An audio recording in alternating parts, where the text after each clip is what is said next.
नमस्कार एवं विजु जनता दलर এই प्रेस वार्ता को शंख भवन ठारे आपण समस्त को स्वागत।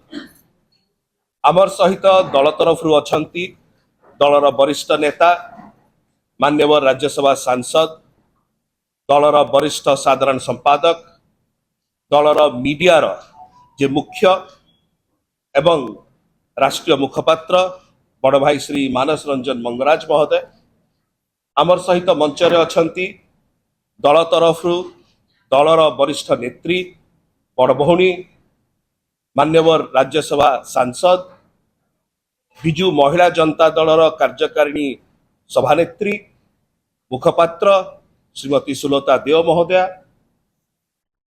एवं विशेषकर आज आमे 4.5 कोटी ओडिशावासी को धन्यवाद ज्ञापन करछु, कृतज्ञता ज्ञापन करछु जे आपण माने विजु जनता दल को गत 24 वर्ष हैला निरंतर आमको आशीर्वाद करी आछंती एवं सेई आशीर्वाद फल रे आमे ओडिशार सेवा करी आछछु।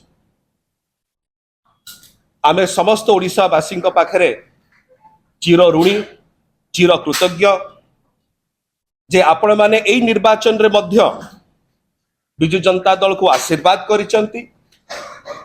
पाखापाखी 40% भोट हार आपण विजु जनता दल को देइचंती।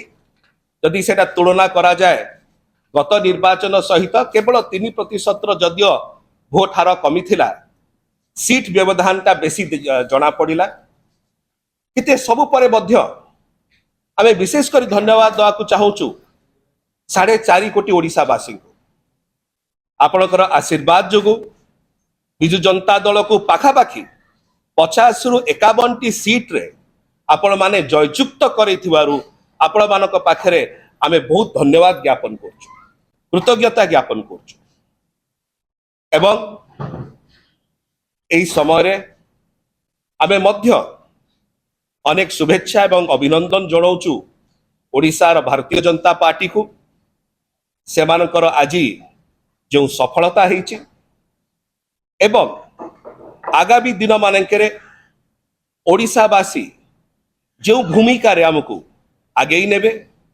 ओडिशार सेवा पाई ओडिशावासींकर सेवा पाई ओडिशार सर्वांगीन विकास पाई आमे एई प्रकार भावरे अहरह परिश्रम करूथबु एवं सबु बेले ओडिशावासी पाखरे चिर ऋणी रहिबु एवं ओडिशार सेवा करि चालिबु।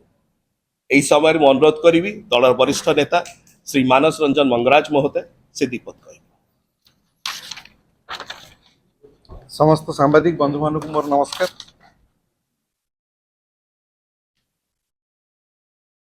आज भोट गणति प्रायतः शेष पर्यायर पहुंची, प्रायतः शेष होईची। गत 24 वर्ष धरी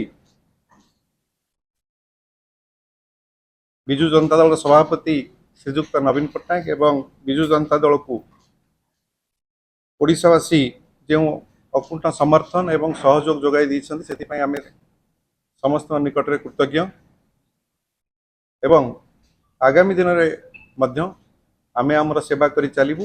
विजु जनता दल मध्य जेमिति सेवा करी आसुतला सेमिति सेवा करिया पे आमे निश्चित भाव रे आगु को नेब। Thank you. समस्त को नमस्कार। जय श्री जगन्नाथ। 4.5 कोटी ओडिशा वासी पाखे आम चिर ऋणी 24 वर्ष धरी आमको तांकर सेवा करिवार सुजोग देथिले। मु धन्यवाद जणेबी समस्त को जो माने आमको सेवा करिया सुजोग देथिले एवं आज भारतीय जनता पार्टी की मध्य आम स्वागत करू तांकर सफलता पाई पुणी चिर नमस्य होइके ओडिशावासी पाखे कहबो आपण आज मध्य आमको जो दायित्व देइचंती से दायित्व आम ठीक भाव में करूँ एवं ओडिशार उन्नति पाई जेमिति काम करूथुलु आज जो दायित्व देइचंती से दायित्व मध्ये आम आगु बढ़िबो एवं काम करू। नमस्कार। ओडिशावासी काहे की राज्य विश्वास आपन को सूचना देले एवं आपन काहे की राज्य गले विकास